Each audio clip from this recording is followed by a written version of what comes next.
The thing that interests me about the experience of shame is the way it steals your tongue.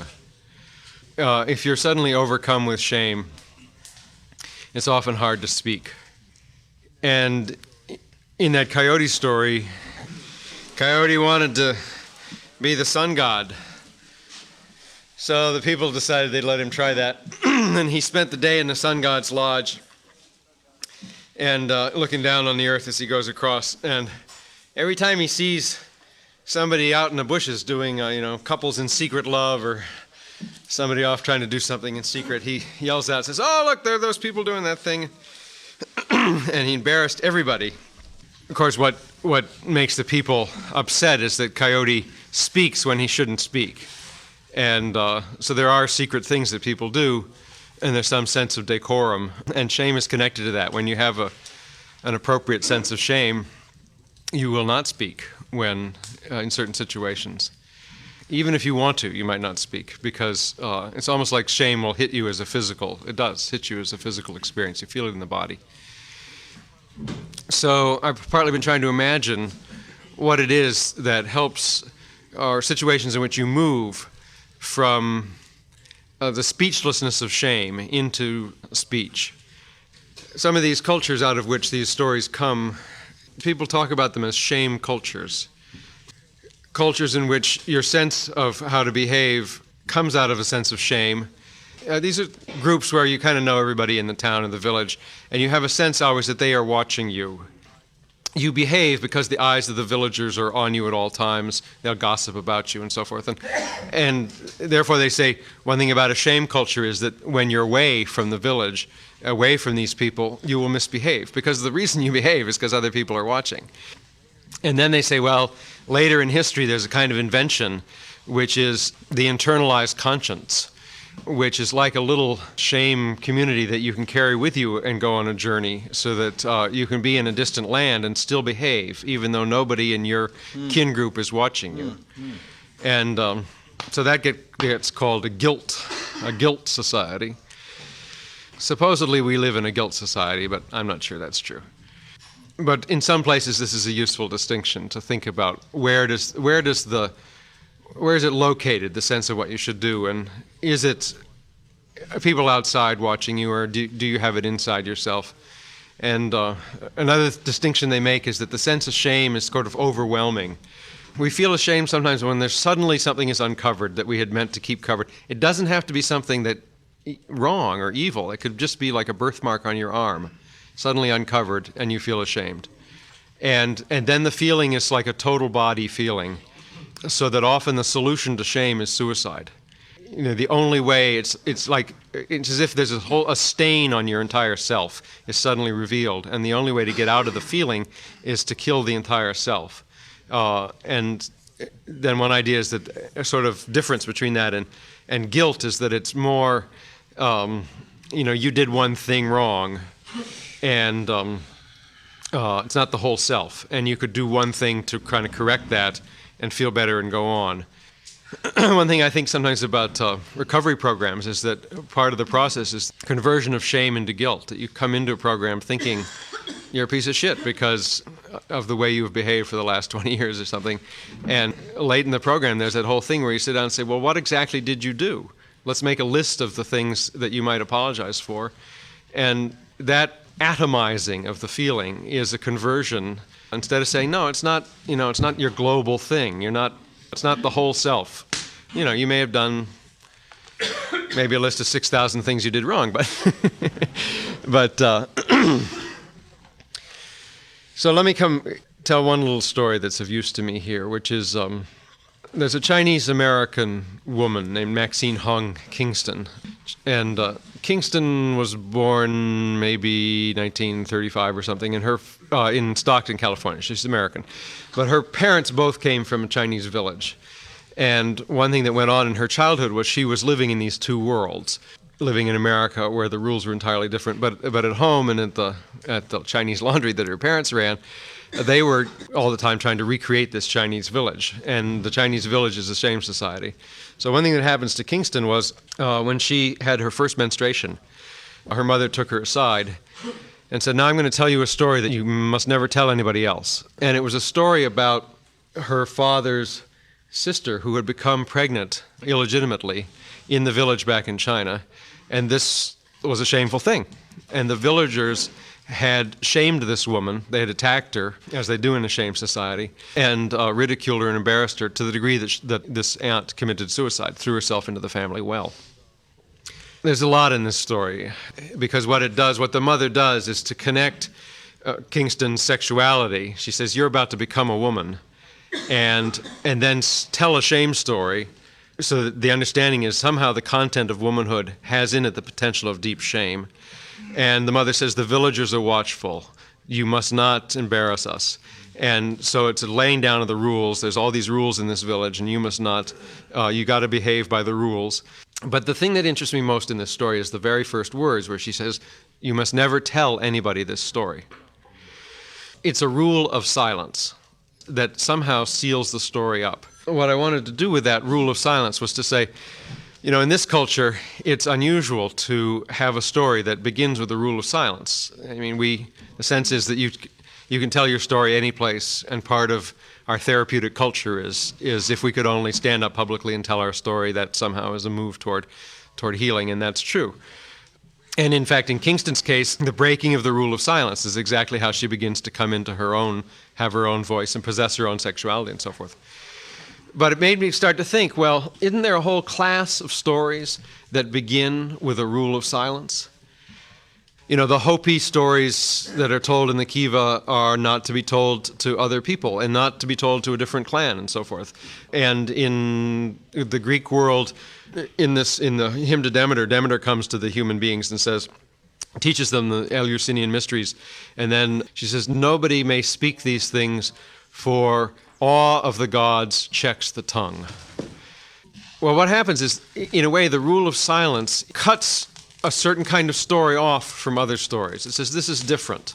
So you might say that the rule of silence is the speech act by which stories become sacred, by which you make something, you differentiate it and make it sacred instead of part of the general chat. In fact, the word profane it means profanum, which means in front of the temple. Profane speech doesn't mean just dirty speech or something. It simply means there's a kind of speech you can have in the marketplace, and that's the profanum speech. That's the profane speech, and it's fine to speak it there. But in that space, you do not speak about the mysteries. Then you move inside the temple, and there's a kind of speech there where you can speak about the mysteries, but you do not speak profanely. And so you have these spheres of speech and spheres of silence. Part of what I wanted to try to do was to explain some of the virtue of shame, which one has to understand before you can begin to understand why, what situations you might want to be shameless in. And here, then, one of the virtues of having an appropriate sense of shame is that if you're properly raised in a shame society, what will happen is when you begin to cross one of these boundaries, you will be overcome with shame. You'll be hit with a shame attack and won't do it. And if the thing is working right, what happens is that's what keeps the world in order. In fact, Kingston says that the Chinese village is this fabulously organized thing with sort of all the moon cakes are round and the windows are round and they make these tables that all fit into each other. Everything has a shape, and to break the rule of silence, she thinks, will destroy the shape of the village. And she's right. In fact, her problem is that she's a Chinese American, and she can't be in the village because she's in America, but she can't be an American because so her problem is that she's right in between these things. But her sense is that there's some real destructiveness in being shameless, and you take a risk. In that line, the Greek word that gets translated sometimes is eidos. It's spelled A-I-D-O-S. But if you look in the dictionary, you see that the idea is more complicated maybe than our sense of shame, because this word means also reverence and awe and shame, modesty, respect for others. It's a whole set of ideas. But the image for this is, if you walk into the grove of a god, you should be overcome with a sense of eidos, which is simultaneously respect for the god and awe in front of the god, and an inhibitory shame, which will keep you from doing anything that would be sacrilegious. So you can sort of see this idea that shame steals your tongue kind of two different feelings then. One is that there may be a loss because you need to speak, or it could be a gift from the gods because in certain situations, if you were to speak, you would start destroying the cosmos. You would start taking apart these things. In the Buddhist tradition, they say an appropriate sense of shame keeps you from acquiring karma. And if you don't have it, there's a big problem because you will keep doing things that build up your karma. But America must be the one with the least sense of that kind of holy shame. It's a problem in the multicultural situation because, on the one hand, you want to understand that maybe we don't have one set of rules that everybody has to live by, and so there's a certain freedom of speech. There's a wonderful story about Benjamin Franklin. There was a preacher came to Philadelphia, and the other Christian preachers didn't like him, so they made him preach in the fields. And Franklin was involved with building a building in Philadelphia, and he says, this will be a building where anybody can speak about anything. And if some Muslim were to come and want to preach about Muhammad to us, he could preach in this space. There's a great virtue to that, because otherwise you don't get to hear the Muslim preach. On the other hand, it's a space in which the rules of speech and silence have been erased, so it works both ways. And it's true, America is a shameless place and has no sense of dignity. And that's a great virtue of this country, but also we all suffer from it. Now, the problem for Kingston, of course, she's living in two worlds. For her to follow the rules of her parents' Chinese village culture is to suppress herself as a woman in America, and she has to choose and risk destroying the older world. But at least she understands what the risk is. And one thing Kingston has always said about her own writing is that she felt she could not publish her book until she had made something beautiful to replace that other thing. So that was like an ethical injunction she put upon herself. If I'm going to speak shamelessly, I also have to do something to repair the damage I've made. That's very un-American too. That is. One place you can see this then most strikingly is the situation of the immigrant who has moved from one culture to another. The immigrant child has an unusual relationship to shame because on the one hand, in the home, the parents are teaching him one sense of what he should be ashamed of, and it makes the Anglos look like nuts. Then he's at school, and they're teaching him a whole other sense of how the world should be, and it makes his parents look like crazies. And where is he supposed to live? And my image of this is that somehow in between, it's like when you walk to school, on that little piece of road is where you have to make your story. One thing that happened, for example, with Kingston was her parents kept misunderstanding what was happening in the Anglo world, and they would treat her as, they would say, you go to the drugstore. The druggist didn't understand. And she'd go to the drugstore, and the druggist couldn't figure out what the family wanted. And you can see her, she says, and I still speak with a crooked tongue, because she couldn't explain it to her parents. She could see both worlds, and she was caught in between. And it's like the making of a certain kind of artist who moves between these two things, and from the point of view of each of them may seem to be a shameless speaker. Mm-hmm. The problem with a lot of these stories is to figure out how to relate the story to your own life. And Robert keeps asking, where do I fit in that story? It's as if the story is a large pattern that we look at, and then our lives have a pattern.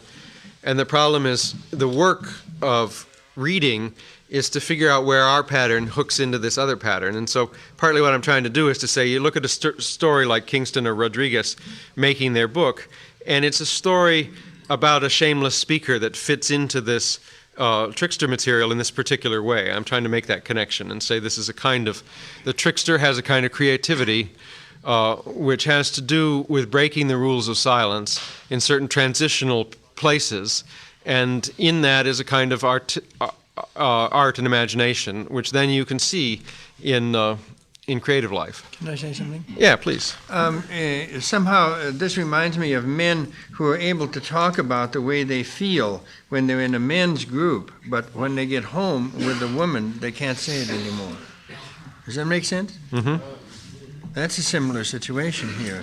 There were certain rules of silence hold in the home. Yeah. Now, the virtue of this is that you have identified with your community. We all have in us a sense of what we're not supposed to say. Partly it's a sign that you're conscious of the group and of what your parents wanted and what your teachers wanted and what the school kids around you demanded of you. And if you didn't have that, you would be suffering in a worse way. But you do have that. And then, actually, this kind of work is the problem of creating a situation in which, even though there is that virtue, nonetheless, some things need to be spoken. And you create a safe place in which you can speak the thing you're not allowed to speak and come through the barrier and then see what happens. There's a wonderful moment in Huckleberry Finn where Huck Finn is going down the river with the runaway slave Jim, and he suddenly thinks, geez, I'm breaking the law. If I help this black guy escape, and he does it exactly in the language of shame. He says, when I get back to the town, I will have to lick the boots of other people in shame for having helped a black man escape. Wow. And he gets into the boat. He says to Jim, I'm just going to go off, and he's going to go turn him in. And he rows away, and some white guys are coming down the river. And they say to him, have you got a black man on that raft? And Huck can't speak. And what's going on is there's two kinds of shame. And he would be ashamed to betray his friend. And then there's other kind of shame, which is his local rules. And he knows, in which we can now see, and Twain could see, and he wants us to see that Huck can see, is that these are it's not the sacred rule. But that's, in a way, I think that's the struggle that we all go through, and you kind of can't know to begin with. Is this the valuable shame that I should check my tongue, or is this an oppressive shame that's going to keep me in my place? But one thing to say is this is the, in the ancient world, I think the person who is on the road and lives in many situations and therefore has no fixed identity was the unusual person. The stranger, the traveler, was an exception to the rule. And we now live in a world where to be the stranger and the traveler is the dominant thing. Yeah. None of us live in the village, in the town, in the city, or the state that our grandparents lived in, or very few of us do. So one thing I struggle with in this book is, in some funny way, the trickster used to be, and should be, way out at the edge of things, because it's a very destructive character, and it's supposed to live at the crossroads at the edge of town, not in the middle. And one thing that's happened, it seems to me, is a lot of this stuff has come into the middle, and we all do it, and we suffer from that. This trickster figure is an archetype, is a sort of a generalization we make to try to think about a part of the human spirit. And that means that if you were to meet somebody who says, I'm the trickster, you should be scared of that person, because that's a psychopath or something. This is a character who informs our own sense of ourself, but it's not a human character. It's a pure, it's been refined in some way. So that in the stories, there is this, in a sense, purely shameless character. So that Hermes, as a day-old baby, cannot be shamed by his mother. That's a pure statement of what it would be like to do that, whereas the rest of us, we have to be... I was touched at Zen Center where I was the other day. There's a guy there who's 70 years old. He was telling me a story about his father coming to see him at Zen Center and saying, I like what you're doing. I thought, what? The father was 90. I said, you're 70 years old and you need that from your father? I thought that went away, but no, it never goes away. I mean, a human being is a... So the thing, to come back to artists who work, in whom I see this kind of shamelessness, people like Kingston are not exactly shameless. That isn't quite the right term, because these are people who struggle horribly with shame and feel shame very, very deeply, but also then take it on as a kind of work to speak where shame checks the tongue. And my sense of it is, in a way, the project is to change the face of shame, not to get rid of shame, but to change the shape of it so that you can speak where you want to speak, and the sacred world you're walking in is the world that you actually deeply identify with, not one that has oppressed you. So the problem is, I think, that at the moment of actually shameless speaking, you can't know whether that's what you're doing. And so there is a sense of risk and betrayal, and you may in fact destroy the world. You can't know. You may have this high ideal, say, I'm going to change this face of shame, but at the moment of actually standing up and speaking the thing that really hurts you and that you've been ashamed of for 20 years, you can't know. It feels like things may fall apart. But in the larger story, the project is some kind of shifting of the boundaries so that what was inappropriately blocked off and covered, it can be uncovered and a new shape emerge. But there's something incredible there too, that if you really want to destroy some shame culture or some part of that, in a way you don't have a right to do that unless you also agree to do something beautiful.